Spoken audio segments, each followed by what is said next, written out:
Na-challenge daw ng husto si Rocco Nacino sa paggawa ng pelikulang Pedro Calungsod, Batang Martir. Kwento ng aktor, muntik pa nga raw siyang malunod sa isang eksena. Ang detalye sa chika ni Lars Santiago.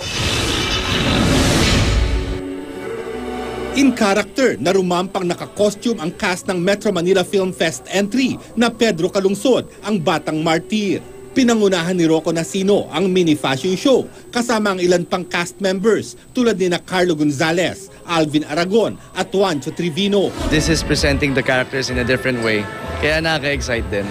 Para kay Rocco, pinakamahirap at pinakamapaghamunang pelikulang nagawa niya ang Pedro Calungsod.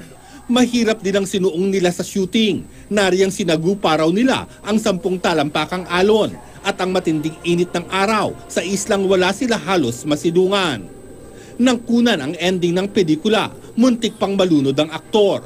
Masyado raw kasing mabigat ang bato na nakatali sa kanya, kaya nang lumubog siya sa dagat ay dumire-diretso siya sa ibaba. Nakainom na raw siya ng tubig dagat. Nakaranas na ng white flashes at hindi na rin niya makalag ang nakataling bato sa kanya. Masyado mabigat yung bato at pag lingon ko paakyat, malayo pa yung lalanguin ko. So, almost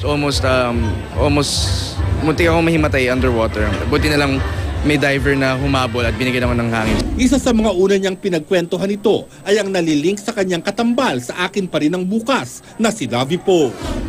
Paramdam naman niya yung concern niya. Sabi, kung okay lang daw ako. So, nakakatuwa.